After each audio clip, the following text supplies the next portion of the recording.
박사님, 교수님, 하나님의 손이라는 책에 이 사장의 결단이라는 제목이 있는데 그 내용에서 좀 많이 가지고 왔습니다. 제가 보통 지금 이 시리즈의 흐름을 좀 참고하는 책인데 사장의 내용을 통해서 제가 깨달은 것들이 많고 또 다시 상기한 것들이 많아서 오늘 이 부분들을 좀 많이 가지고 왔다는 것을 제가 미리 말씀을 좀 드립니다. 자, 요셉은 당시 17살 청년이었습니다. 청년도 아니죠. 소년이었죠. 청소년 17살. 아버지가 특별히 사랑했던 아들이었죠.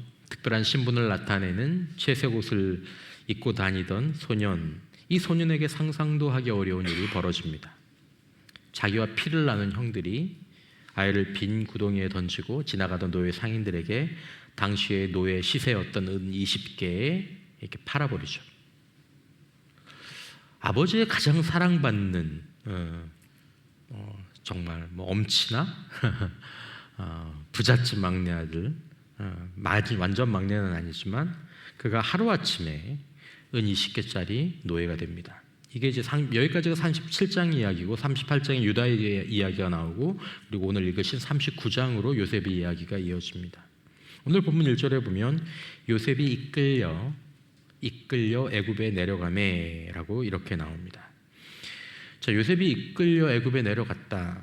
이 표현, 이 한 줄 안에 우리가 여러 가지 생각을 상상해 볼 수 있는 그 과정이 담겨져 있죠. 가나안에서 애굽까지는 한 400여 킬로 정도 된다고 그렇게 봅니다. 그러니까 사막길을 걸어서 가면 최소한 2-3주가 걸리는 그런 여정입니다. 어떻게 갔을까요? 차 타고 낙타 위에서 이렇게 아니죠. 아마 묶인 채로 걸어갔든지 아니면 낙타 뒤에 줄을 달고 우리가 흔히 영화에서 보는 것처럼 그렇게 끌고 갔을 것입니다. 아마 밤에는 도망치지 못하게 밧줄로 묶어두었거나 아니면 그렇게 묶인 채로 모래 바닥에서 잠을 자야 되었죠. 어제까지만 해도 자신의 곁에 있던 부모님, 안락한 침실, 아무것도 없습니다. 심지어 아는 사람조차 하나 없었죠. 그리고 이제 애굽에 도착합니다. 그리고 여러분들이 또 우리가 상상할 수 있는 것처럼 노예 시장으로 끌려가겠죠. 여러분 그 영화 같은 데 보면 노예들은 어떻게 합니까? 보여줘야 되잖아요. 이 상품이 얼마나 좋은 상품인지. 그러면 이제 옷을 거의 다 벗기기도 하고 막 그 짐승들 보면 막 이빨 막 그러면서 막 입을 막 이렇게 벗기도 하고. 어쩌면 실오라기 하나 걸치지 못한 채로 아마 거의 그랬을 가능성이 많습니다. 얼마나 건강한지, 노예상이 숨기는 건 없는지. 그럼 이제 다 보여줘야 되잖아요. 그렇게 채색 옷을 입고 형들에게 심부름을 가던 아들이 그 자리에 서 있는 거죠. 이게 지금 이 사랑받는 아들의 신분에서 노예 시장에 오기까지 이게 몇 년을 걸쳐서 일어난 일이 아닙니다. 불과 2-3주 사이에 일어난 일들이죠. 여러분 우리 시대 정말 이야기를 바꿔본다면 17살짜리 고등학생이 아버지가 선물해준 멋진 옷을 입고 아빠 심부름을 나가다가 갑자기 어떤 승합차에서 사람들이 그 친구를 납치를 해가지고 배에 태워가지고 몇 주 동안 바다를 쭉 가서 낯선 나라에서 인신매매 시장에 끌려 나온 것과 똑같은 얘기입니다. 여러분 이 아이가 제정신으로 살 수 있겠습니까? 제정신으로 살 수 있겠습니까? 이렇게 과격하고 이렇게 신속한 추락의 예를 우리는 거의 들어본 적이 없죠. 영화라도 안 믿겠다 그런 얘기를 하죠. 요셉에게 일어난 일이 바로 그런 일이었습니다. 여러분 요셉의 마음은 어땠을까요? 이 창세기 36장부터 37장부터 지금 요셉 스토리가 마지막 52장까지 쭉 이어져 가는데 그 마음이 어땠을까? 그를 보호해줄 사람 하나 없고 지켜줄 사람도 한 명도 없는 요셉은 지금 보디발의 집에 팔려가는 이 시간까지 그가 의지할 수 있는 사람이 아니라도 어떤 영적인 어떤 그 의지가 되는 것 하나도 없는 그런 상황이죠. 그런데 지금 이 본문이 우리에게 말하고 있는 것이 있습니다. 왜 지금 이 본문이 무엇을 우리에게 말하고 있을까요? 이렇게 노예로 팔려와서 경매를 위해 사람들의 시선 앞에 어쩌면 벌거벗은 채로 서 있었을지도 모르는 이 요셉, 포악한 운명의 희생자로 망연자실하게 서 있는 이 요셉은 지금 이 시간 하나님의 뜻 가운데 있었다라는 것입니다. 이 본문이 그 얘기를 하는 거죠. 요셉, 하나님의 뜻 가운데 있다. 그것도 하나님의 뜻 주변이 아니라 하나님의 뜻 한가운데 있었다라는 것입니다. 한가운데. 우리가 그걸 생각하는 것은 이 영적인 이질감, 이제 그걸 우리가 생각하는 게 중요합니다. 우리가 이렇게 볼 때는 분명히 알죠. 요셉이 하나님의 뜻 가운데 있었다. 하나님의 뜻 한가운데 있었다. 근데 사실은 요셉의 상황으로 딱 들어가 보면 요셉이 그걸 느낄 수 없었다라는 것입니다. 전혀. 여러분과 저는 지금 나는 하나님의 뜻 가운데, 하나님의 뜻 한가운데 서 있습니다. 그렇게 선포할 수 있을까요? 우리 가운데 몇 분이나 지금 우리 가운데 좋은 일들이 막 계속 이어지면 그렇게 선포할 수 있을지 모르겠습니다. 하나님이 나와 함께 하셔. 나는 하나님의 뜻 한가운데에 서 있어. 하지만 우리에게 몇 가지 나쁜 일이 지금 겹쳐 있다거나 아니면 우리가 원하는 대로 인생이 흘러가고 있지 않다거나 그럴 때에도 우리는 우리 자신을 향해서 나는 지금 하나님의 뜻 한가운데 있어. 이렇게 얘기할 수 있냐라는 거죠. 그런데 이 본문은 우리에게 그렇게 얘기하라고, 그것들을 놓치지 말라고 사실은 권면하는 것입니다. 그럼에도 불구하고 나는 하나님의 뜻 한가운데 있다. 그럼에도 불구하고 우리 가정은 하나님의 뜻 한가운데 있다. 여러분과 여러분들의 가정, 저와 저의 가정, 우리 교회를 향해 진리 안에서 이렇게 선포할 수 있는 그런 은혜가, 그런 영의 눈이 우리에게 있게 되시기를 주님의 이름으로 축원합니다. 뭐라고요? 그럼에도 불구하고 나는 하나님의 뜻 가운데 있다. 그럼에도 불구하고 우리의 가정은 지금 하나님의 뜻 가운데 있다. 다음으로 보면 요셉은 이 바로의 경호대장인 보디발에게 팔려갑니다. 보디발은 바로의 친위대장이라는 표현이 나오죠. 이건 조금만 생각해 보면 알 수 있는 부분들인데, 책에 보면 히브리 원문을 보면 이 뜻이 도살자들의 우두머리다 이런 뜻으로 나옵니다. 그러면 이 표현은 특별히 이 보디발이 처형을 집행하는 관리들, 그리고 바로의 명령으로 사람을 신문하고 처형하는 일을 맡은 그런 무장이었다라고 봅니다. 실제로 요셉 스토리의 후반부에 보면 그런 일들이 일어나죠. 보디발의 집 감옥에 갇혀 있던 사람이 한 사람은 처형장으로 갑니다. 그리고 한 사람은 복직이 되거나 그 권세가 있죠. 여러분, 보디발의 집으로 노예로 들어간 것이 요셉에게 좋은 일이었을까요? 나쁜 일이었을까요? 여러분, 우리는 이런 생각 많이 하지 않습니까? 좋은 일이 생겼어. 나쁜 일이 생겼어. 우리 이런 얘기 많이 하잖아요. 때로는 우리가 그렇게 생각하기도 하죠. 하나님, 올해는요, 다음에는요, 꼭 이렇게 돼야 됩니다. 하나님, 꼭. 하나님, 이렇게 되면 절대로 안 됩니다. 하나님, 절대 안 돼요. 제가 지금 몇 번째 얘기하는 거예요. 하나님, 아시죠? 우리가 이렇게 생각하기도 하죠. 여러분들뿐만 아니라 저도 마찬가지입니다. 자, 요셉은 자신의 환경을 선택할 수 없었습니다. 여러분, 우리가 환경을 선택할 수 없을 때, 우리가 환경을 통제할 수 없지 않습니까? 환경이 우리의 뜻대로 통제되지 않을 때, 그리고 더욱이 그 환경이 우리가 바라던 것이 아닐 때, 아니 바라던 것이 아닌 정도가 아니라 흔하게 일어나지 않는 최악일 때, 여러분, 우리는 때로 인생에서 최악을 자주 생각하지만 인생에서 최악의 상황은 잘 일어나지 않습니다. 보통 상황보다는 우리 염려의 크기가 크거든요. 그럼에도 불구하고 그 별로 일어나지 않는 최악의 환경이 우리의 삶 가운데에서 일어났을 때, 여러분, 우리는 하나님의 섭리 가운데서 우리에게 일어나고 벌어진 일들이 그것이 좋은 일이야, 나쁜 일이야 이렇게 판단하는 것을 중단해야 된다라는 것을 하나님의 섭리를 공부하면서 우리가 깨닫게 됩니다. 중단해라. 이건 최악의 상황이야. 야, 이게 제일 좋은 일이야. 이렇게 판단하는 걸 중단하는 법을 하나님의 섭리를 알아가는 가운데 있어서 배워야 한다는 것입니다.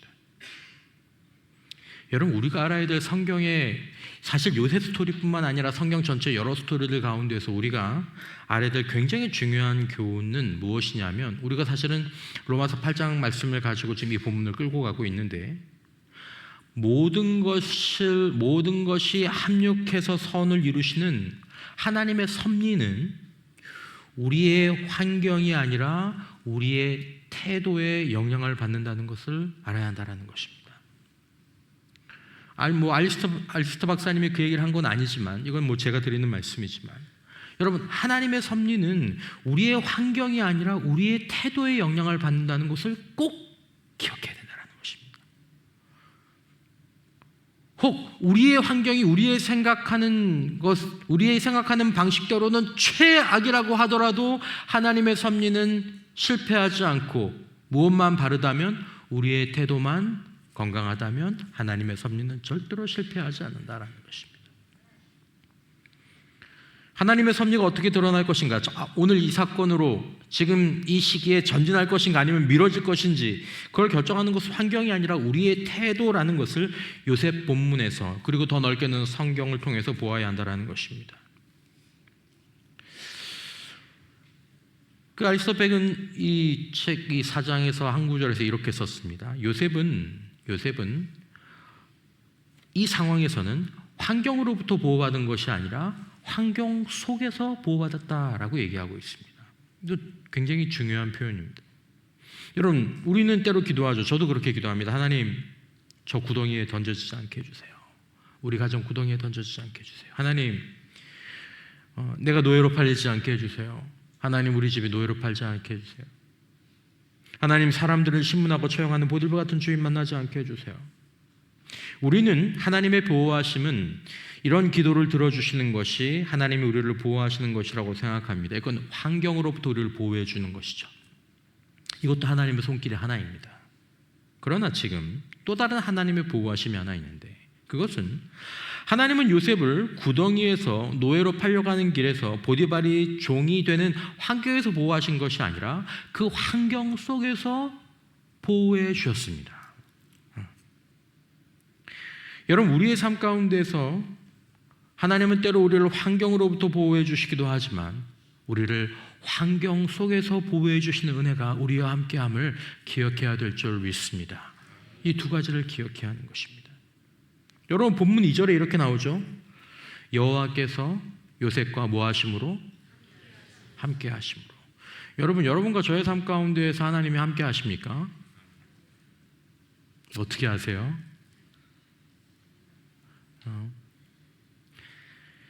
여호와께서 요셉과 함께 하심으로. 여러분, 요셉이 하나님의 이 명백한 함께 하심을 느꼈을까요? 하나님이 나하고 함께 하시는구나. 느꼈을까요? 체험할 수 있었을까요? 이 본문이 우리에게 얘기하는 바입니다. 그럼에도 불구하고 분명히 요셉은 사실은 하나님의 저기 멀리 있는 것처럼 느꼈을 것입니다. 지금까지 내가 믿어왔던 것, 지금까지 내가 신앙했던 것이 거의 소용없는 것처럼 느꼈을 것입니다. 여러분, 요셉은 생각만 해도 무서운 환경과 끔찍한 고난을 피할 수 없었습니다. 환경으로부터 보호받지 못했습니다. 그럼에도 불구하고 이 본문이 우리에게 얘기하는, 하나님이 말씀하시고 보여주시고 하시는 것은 하나님께서 그와 함께 하셨다는 것입니다. 하나님께서 우리와 그렇게 함께 하신다라는 것입니다. 그걸 읽어내라는 거죠. 여러분, 오늘 우리의 어려움 속에서 하나님의 함께 하심이 느껴지지 않아도 하나님이 우리와 함께 하심을 믿음으로 붙잡는 은혜가, 그런 영의 눈이 우리에게 있기를 축원합니다. 다윗이 바로 환경 속에서 함께 하시고 그 가운데서 환경 속에서 보호하시는 그 은혜를 노래했죠. 시편 23편 4절 말씀. 내가 사망의 음침한 골짜기로 다닐지라도 해를 두려워하지 않을 것은 주께서 나와 함께 하심이라. 주의 지팡이와 막대기가 나를 안위하시나이다. 하나님을 목자로 따르는 양되었던 다윗에게 하나님께서 다윗을 사망의 골짜기로부터 보호해 주지 않으셨어요. 하지만 사망의 골짜기 속에서 그를 보호해 주신다는 것입니다. 세 번역으로 4절을 보면 내가 비록 죽음의 그늘 골짜기로 다닐지라도 주님께서 나와 함께 계시고 주님의 막대기와 지팡이로 나를 보살펴 주시니 내게는 두려움이 없습니다. 여러분, 우리가 환경으로부터 보호받지 못했습니까? 그러나 하나님의 손은 이 환경 속에서도 요셉처럼 우리를 보호하고 계심을 바라보는 은혜가 있기를 주님의 이름으로 축원합니다. 다음으로 오늘 본문 가운데서 우리가 하나님의 섭리를 따라서 살아가려고 할 때 우리는 우리의 파괴적인 감정들을 다루면서 하나님의 섭리 안에서 살아가야 된다는 것을 깨닫습니다. 묵상해 보면 이걸 깨닫게 되죠. 체험하게 되죠. 여러분, 요셉의 마음 가운데 어떤 감정이 자리하고 있었을까요? 여러분, 우리라면 우리 마음 가운데 지금 이 상황에 어떤 감정들이 일어났을까요? 원망이 있었겠죠. 자기 연민이 있었겠죠. 절망스러운 마음은 없었겠습니까? 내 인생은 이제 끝났다. 내 인생은 이제 끝났다. 이렇게 살아보니 뭐해? 내 인생에 무슨 희망이 있어? 이런 감정들을 신학자들은, 그리고 소위 말하는 상담하시는 분들이 뭐라고 얘기합니까? 소리 없는 살인자들이다 라고 얘기합니다. 이 파괴적인 감정들이 소리 없는 살인자들이다. 나를 파괴하고 나를 죽이거나 다른 사람을 죽이거나. 여러분, 이런 감정들은 자신을 파괴하거나 다른 사람들을 파괴하죠. 그리고 결국엔 자신을 파괴하게 되죠. 오늘 뉴스를 보니까 항공사에서 부기장으로 근무했던 분이 자기와 함께 근무했던 기장들의 목숨을 빼앗고 또 그러려고 했다라는 그런 뉴스가 나왔습니다. 그는 자신이 차별받았다고 얘기했습니다. 그게 사실인지 아닌지는 지금은 중요하지 않습니다. 그건 이제 나중에 되면 나오겠죠. 하지만 문제는 그가 파괴적인 감정을 가지고 그것들을 버리길 원하지 않았다는 것입니다. 그리고 그 감정을 가지고 산 결과 그는 다른 사람들을 파괴하고, 그리고 다른 사람들만 파괴한 게 아니라 지금 자신의 인생도 파괴했습니다. 그분이 그렇게 얘기했다고 그래요. 나는 후회하지 않습니다. 하지만 그 사람이 후회하지 않을까요? 여러분, 요즘 여러분과 저의 마음 가운데 혹시 파괴적인 감정들은, 크고 작은 감정들은 없습니까? 요셉에게 그런 감정들이 있었다면 우리는 그것이 이해가 됩니다. 정당하다고 볼 수 있죠.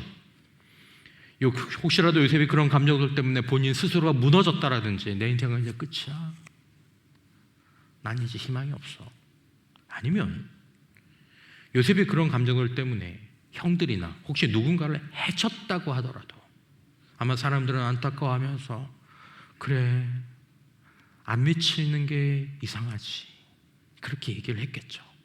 그러나 그런 감정들을 따라서 만약에 요셉이 살아갔다면 요셉의 삶은 정말 비참하게 끝났을 것입니다. 그것이 파괴적인 감정들이 우리 인생에 가져다주는 위험이고 위협입니다.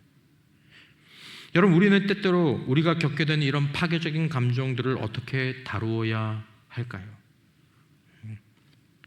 여러분, 만약에 우리에게 모든 것을 합력하여서 선을 이루시는 하나님의 섭리가 없다면 우리는 절망하거나 원망하는 것을, 때로는 자기를 파괴하고 다른 사람들을 파괴하는 것을 정당화할 수 있을지도 모릅니다. 그러나 오늘 말씀을 통해 우리 아버지 하나님의 음성을 듣게 되는 것이죠.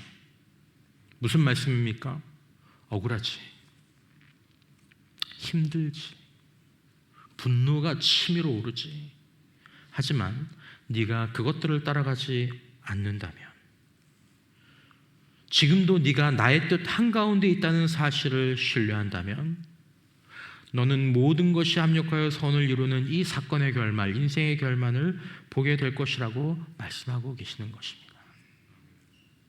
그러니까 파괴적인 감정들은 나에게 맡기고 그것들을 버리고 조금만 더 참고 조금만 더 견디라고 말씀하시는 것이죠. 에베소서 4장 29절 이하에 무릇 더러운 말은 입 밖에도 내지 말고 오직 덕을 세우는 데 소용되는 대로 선한 말을 하여 듣는 자들에게 은혜를 끼치게 하라. 하나님의 성령을 근심하게 하지 말라. 그 안에서 너희가 구원의 날까지 인치심을 받았느니라. 그러므로 너희는 모든 악독과 노함과 분냄과 떠드는 것과 비방하는 것을 모든 악의와 함께 뭐하고? 버리고. 왜요? 그걸 버려야 내가 살아요. 그걸 안 버리면 결국 우리가 파괴돼요. 그걸 가지고 누군가를 파괴했다고 해서 내가 마음이 시원해지는 게 아니라 결국 나도 그것 때문에 파괴가 되는 결과들이 초래가 되는 것입니다. 여러분, 우리는 분명히 추측할 수 있습니다. 요셉이 파괴적인 감정들의 유혹과 충동을 느꼈을 것이다. 아마 평생 이것들을 느꼈을 것입니다. 하지만 요셉은 거기에서 뒹굴지 않았습니다. 원망의 침대, 절망의 침대, 분노의 침대, 복수와 원한의 침대에서 뒹굴지 않았습니다. 여러분, 파괴적인 감정이라는 감옥에 스스로 들어가지 말라라는 것입니다. 내가 자칫 깜빡해서 그 감옥에 들어간 것을 내가 느꼈다면 그 감옥에서 나와야 된다는 것입니다. 왜냐하면 우리는 또 다른 가능성이, 분명한 가능성이 있다라고 주님께서 우리에게 말씀하셨다는 것입니다. 요셉 스토리에서 그걸 보라는 거죠. 요셉이 만약에 파괴적인 감정의 감옥 안에 갇혔다면 요셉이 어떻게 축복의 통로, 구원의 통로가 되고 그의 삶 가운데에서 하나님이 이루시는 그 놀라운 것을 볼 수 있었겠느냐. 그러니까 너희도 파괴적인 감정에 유혹되고 그것에 충동이 있는 것은 이해하지만 거기에 갇히지 말아라. 손해보는 것 같지만 그 감정을 버려라. 그러면 하나님의 섭리가 내 삶 가운데서 이루어질 줄 믿습니다. 그 얘기를 이 본문이 우리에게 하는 것입니다. 세 번역으로 31절을 보면 모든 악독과 격정과 분노와 소란과 욕설은 악의와 함께 마음의 동기와 함께 내버리십시오. 이게 한 번에 안 버려집니다. 어젯밤에 버렸는데 오늘 아침에 다시 생각나고, 일주일 전에 버렸는데 그 얼굴을 보면 다시 생각이 나고, 한두 달 전에 버렸는데 어떤 사건이 일어나면 다시 고구마 줄기라고 그러죠. 그것처럼 다시 끌어오더라고요. 여러분, 우리가 파괴적인 감정을 내려놓지 않으려고 할 때 우리와 우리의 복, 하나님의 선한 뜻이 파괴된다는 것을 우리가 반드시 알아야 한다는 것입니다. 반드시 알아야 합니다. 내 안에 악의만 가지고 있어도 여러분, 이게 우리와 우리의 복, 하나님의 선한 뜻을 파괴한다라는 것을 우리가 반드시 기억하고 있어야 된다는 것입니다. 아무에게도 복이 안 돼요. 나에게도 복이 안 되고 그 사람에게도 복이 안 되고 이 상황에도 복이 안 되고 하나님의 뜻에는 더더욱 이게 도움이 안 되고, 요셉의 내면에서는 파괴적인 이 감정을 두고 평생에 걸친 싸움이 진행되었습니다. 성경을 잘 읽어보면 요셉이 형제들을 만나기 얼마 전쯤 되어서야 이 감정을 완전히 이해하게 된 것처럼 보입니다. 어쨌든 요셉은 하나님의 섭리가 이루어지는 선택, 파괴적인 감정의 감옥에 자신을 그냥 두지 않았습니다. 이게 하나님의 섭리를 이루는 선택입니다. 나를 파괴적인 감정의 감옥 안에 그냥 두지 않는 것. 그럴 때 하나님의 섭리가 우리의 삶 가운데에서 이루어지게 되는 거죠.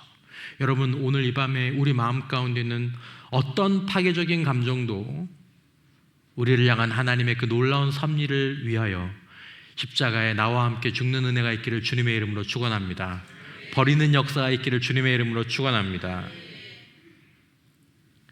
그런 기도와 결단, 여러분 따라서 한번 해주십시오. 기도하면 성령께서 우리를 반드시 도와주십니다. 아시죠? 아시죠? 안 하려고 해서 그렇지, 그죠? 하나님, 제가 용서하겠습니다. 저에게 용서할 힘을 주십시오. 라고 하면 용서할 힘을 주실 줄 아니까 우리가 용서해달라는 기도 안 하는 거잖아요. 저도 알아요. 하나님, 제가 아내에게, 남편에게 마음을 풀기를 원합니다. 저에게는 그런 마음이 없으니 성령님 저를 도와주십시오. 하면 성령님 도와주실 거 알죠? 아니까 기도 안 하는 거 아니에요. 그렇죠? 되거든요. 하나님의 선한 섭리가 하루라도 더 빨리 우리의 삶 가운데 이루어져야 될 줄 믿습니다. 그러니까 이런 것들이 우리에게 올 때마다 이렇게 버려야 되는 거죠. 여러분, 오늘 본문에 우리 모두가 굉장히 사랑하는 구절이 나옵니다. 2절의 말씀, 여호와께서 요셉과 함께 하심으로 그가 어떠한 자가 되어 형통한 자가 되어. 세 번역으로 보면 주님께서 요셉과 함께 계셔서 앞길이 잘 열리도록 그를 돌보셨다라고 얘기하죠. 여러분, 이 본문만 놓고 보면 정말 얼마나 아름답고 소망이 되는 본문입니까? 우리 기도 많이 하지 않습니까? 하나님, 요셉에게 있었던 형통함의 역사가 나의 인생 가운데 있게 해주시고 우리 자녀들의 인생 가운데 있게 해주십시오. 자, 그런데 문제는 지금 요셉이 어떤 상태라는 것입니까? 노예 상태라는 게 문제입니다. 그죠? 하나님, 요셉처럼 형통하게 하시되 노예는 빼고 형통하게 해주십시오. 이게 우리의 마음이잖아요. 우리는 형통해지는 것을 원하지만 노예 상태는 원하지 않죠. 그러나 요셉의 형통함은 노예 상태에서 시작되었다라는 것을 우리가 주목할 필요가 있다라는 것입니다. 여러분, 이 본문을 통해 우리가 추측해보는 요셉의 마음은 무엇일까요? 알리스터 목사님이 이렇게 썼습니다. 그는 자리에 앉아 스스로 이렇게 말했을 것입니다. 나는 이 상황에서 최선을 다할 거야. 그것이 하나님이 내게 원하시는 일이며 하나님은 내가 그렇게 할 수 있도록 능력을 주실 거야. 저는 요셉이 이 결심을 내린 날이 바로 그의 진정한 해방의 날이었다고 생각합니다. 여러분들은 어떻게 생각하십니까? 노예 상태예요. 내가 그렇게 바라지 않고 이보다 더 나쁠 수 없는 상황에서 나는 이 상황에서 최선을 다할 거야. 하나님이 내게 원하시는 일이며 하나님이 내가 그렇게 할 수 있도록 능력을 주실 거야. 인생의 바닥 중의 바닥에서 추락하고 또 추락한 곳에서 난 여기서 원망하고 절망하고 있지 않을 거야. 내 실수와 실패로 무너진 자리에서 난 여기서 후회하고만 있지는 않을 거야. 여기서 내가 할 수 있는 최선의 곳, 하나님이 원하시는 것을 하나님이 원하시는 태도로 할 거야 라고 결단했을 것이라고 아마 알리스터 목사님은 보신 것 같습니다. 그래서 4장의 제목이 결단, Make a decision 이렇게 나오는 것 같습니다. 그리고 이 결단을 통해서 하나님의 함께 하심이 형통함으로 드러났습니다. 여기서 형통함이 드러났습니다. 여러분, 하나님은 어려운 환경을 통해서 우리의 태도를 빚어가십니다. 그리고 우리에게 있는 태도를 단단하게 해가십니다. 전 요셉을 보면 모세도 마찬가지고 사도 바울도 마찬가지지만 저 정도면 그냥 바로 쓰셔도 되지 않을까? 이미 그런 싹수가 있었는데 근데 하나님께서 그렇게 하지 않으셨습니다. 더 단단해질 필요가 있었던 것 같습니다. 파괴적인 감정의 감옥에서 결단하고 나와서 하나님의 섭리를 신뢰하며 요셉은 노예의 일상을, 여러분 우리 안에서 감정이 충돌하면 그렇게 못하거든요. 내 안에서 막 분노가 일고 있는데 우리가 어떤 일에 집중할 수 없지 않습니까? 이걸 버리지 않으면 그 일을 할 수 없습니다. 그러니까 요셉이 그 파괴적인 감정을 버린 거죠. 어떤 하나님 앞에 맡긴 거죠. 그리고 이제 요셉은 지금 노예의 그 고단한 일상을 하루하루 성실하게 최선을 다하면서 살아간 요셉의 인생에 하나님의 함께하심과 형통함이 비로소 드러나기 시작했다는 것입니다. 그렇게 하나님의 함께하심과 형통하심이 드러나게 된다는 것입니다. 그래봐야 노예일 뿐이죠. 그렇습니다. 그래봐야 노예일 뿐이지. 그래봐야 비천한 일, 그래봐야 뭐 저 바닥에서. 근데 하나님이 그것부터 시작하신다는 거예요. 거기서 우리의 진짜 태도를 빚어가신다는 거죠. 여러분, 우리는, 저도 마찬가지입니다. 노예가 아니라 내가 총리가 되면 그때 내가 하나님의 방식으로, 하나님이 원하시는 방식으로, 그런 태도로 내가 살아갈 것이다라고 스스로를 합리화할 때가 있습니다. 다시 한번 말씀드리면 저도 마찬가지입니다. 그러나 여러분, 태도는 그렇게 쉽게 형성되고 유지되는 것이 아닙니다. 태도는 정말 당금질이 좀 필요합니다.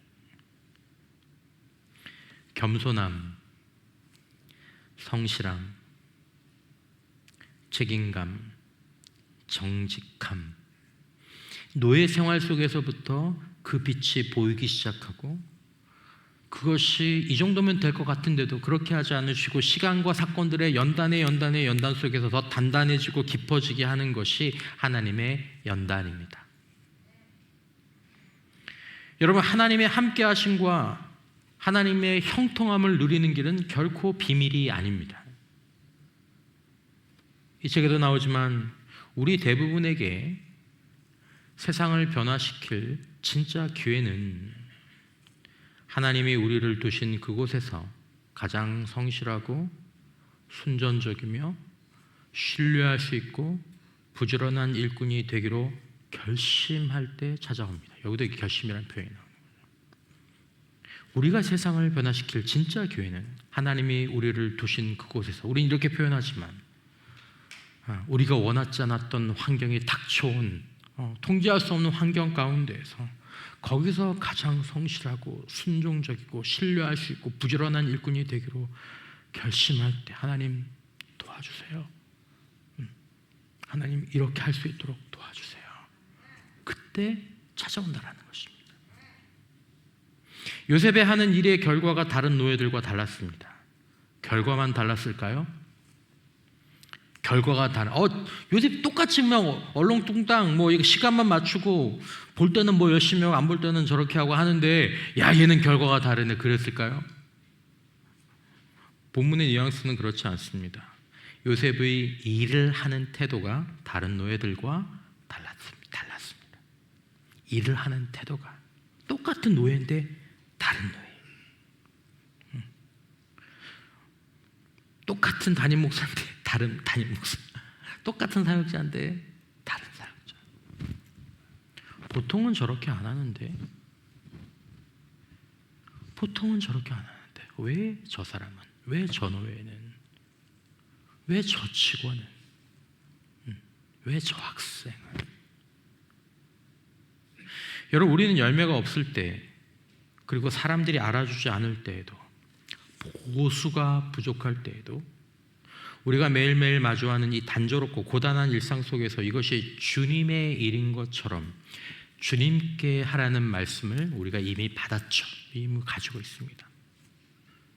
골로새서 3장 22절 이하의 종들아, 모든 일에 육신의 상전들에게 순종하되 사람을 기쁘게 하는 자와 같이 눈가림만 하지 말고 오직 주를 두려워하여 주님이 보시는 시선을 생각하며 성실한 마음으로 하라. 무슨 일을 하든지 네가 사장이든 아니면 중간 관리자든 아니면 가장 꾸준히 일을 하는 사람이든 교회 안에 일이든 교회 밖에 일이든 마음을 다하여 주님께 하듯 하고 사람에게 하듯 하지 말라. 이는 기업의 상을 주께 받을 줄 아나니 너희는 주 그리스도를 섬기느니라. 이것이 형통인 줄 믿으시기를 바랍니다. 이게 형통입니다. 기업의 상이. 여러분, 고귀함과 신성함을 드러내는 것은 어떤 일을 하느냐에 달려있지 않다라는 것을 우리가 알고 있습니다. 이제는 우리의 상식이죠.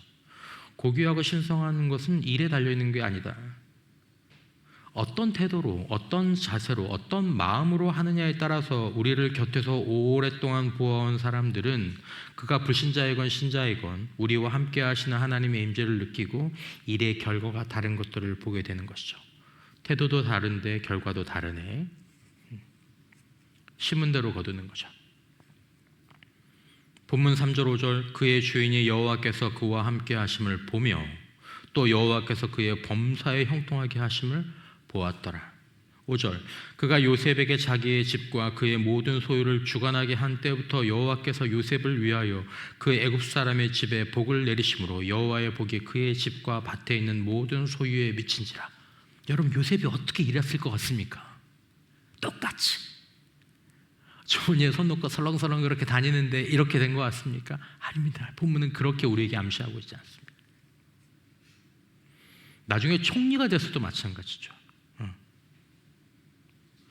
여러분, 노예가 된 요셉의 인생에서 어떤 출구를 기대할 수 없었습니다. 그러나 요셉의 이러한 태도, 난 여기서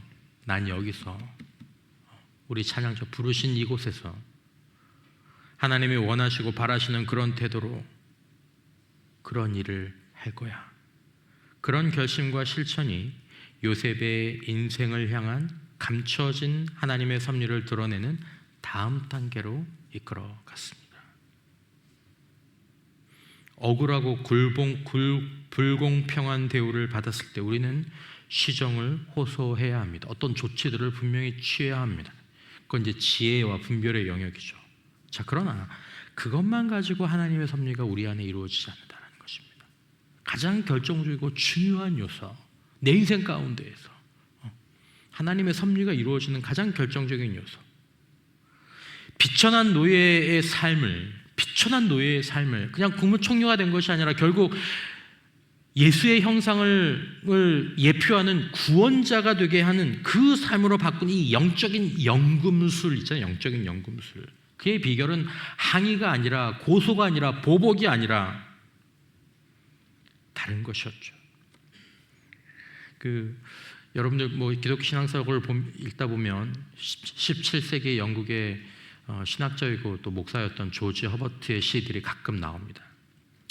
거기에 보면 이게 연금술이라고 의역할 수 있는 시 한 편이 있는데 거기에 이런 내용이 있습니다. 근데 이 책에도 이 내용이 좀 인용이 되어 있어서 제가 읽어보겠습니다. 나의 하나님, 나의 왕이시여 내게 가르치소서. 모든 만물 속에서 주님을 뵙게 하소서. 내가 어떤 일을 행하든지 간에 주님께 하듯 하게 하소서. 이 고백을 품은 종은 고된 노동조차 신성하게 만드나니 주님의 법을 따르듯 방을 쓰는, 청소하는 자는 그 방과 자신의 행동을 아름답게 만드나이다.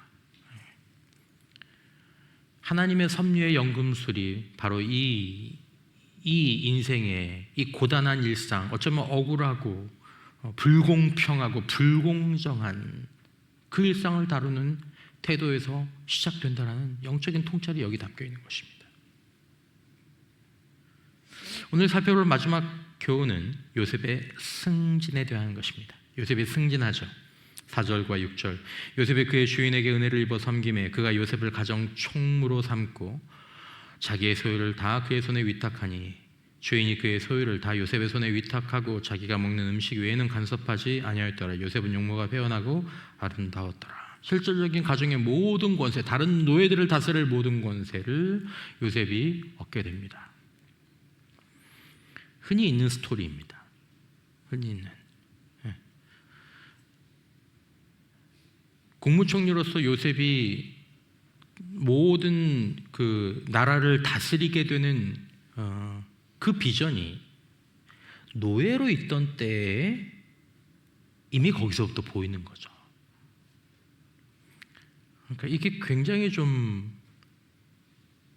어떤 의미에서 보면 좀 마음 아픈 진리일 수도 있고 우리 청소년들이나 청년들에게는 중요한 진리일 수도 있습니다.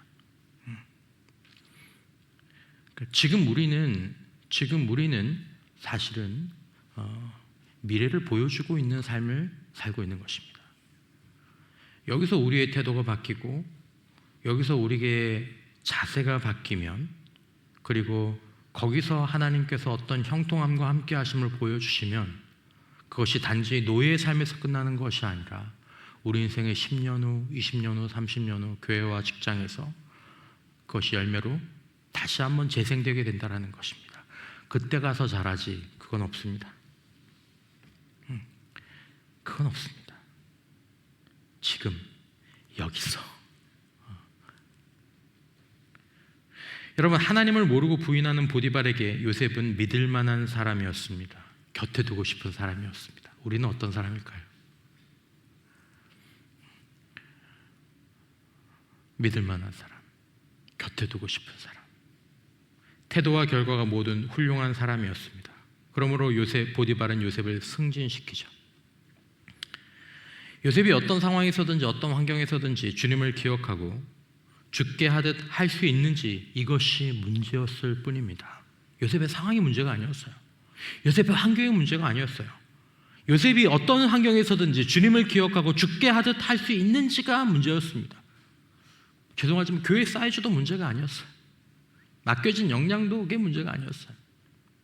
주님을 기억하고 죽게 하듯 할 수 있느냐, 아니면 그렇게 못하느냐, 이게 문제였을 뿐입니다. 여기서 하나님의 섭리가 갈라지는 것이다라는 거죠. 자신의 지루하고 고된 일상을 신성한 마음으로 행할 수 있느냐, 이것이 문제였다라는 것입니다. 그렇게 하나님의 섭리를 신뢰하며 이 노예의 일상, 이 억울하고 분하고 불공평하고 불공정한 그 일상마저도 예배자의 마음으로 살아가는 사람은 불신자, 적대자를 통해서도 하나님께서 승진시키는 역사가 있다는 것입니다. 그 사람들도 인정할 수밖에 없는 거죠. 쟤는 달라. 저 직원은 좀 계속 있었으면 좋겠네. 계속 맡기는 거예요. 나는 저 밑에 사람인데, 나는 뭐 대리고 일개 말단 직원인데 부장과 과장에도 안 맡기는 걸 그 친구한테는 계속 맡기는 거예요. 승진이 목적이 아닙니다. 그보다 더 큰 목적이 있었죠. 구원의 통로, 축복의 통로가 되어야 하기 때문입니다. 여러분, 우리가 승진과 성취를 구하지 말고 구원의 통로, 축복의 통로가 되길 구하는 저와 여러분들 되시기를 축원합니다. 이것이 우리가 하나님께서 우리 가운데 섭리하시는 이유인 거죠. 보디발의 집에서 요셉은 다른 노예들로부터 시기와 질투와 견제도 많이 받았을 것입니다. 오해도 많이 받았을 것입니다. 그러나 요셉은 묵묵히 노예의 일상을 신성하게 만들었습니다. 어떤 사람은 노예의 일상도 신성하게 만드는 반면 어떤 사람은 거룩한 일상도 신성하지 못한 것으로 만들 수 있습니다.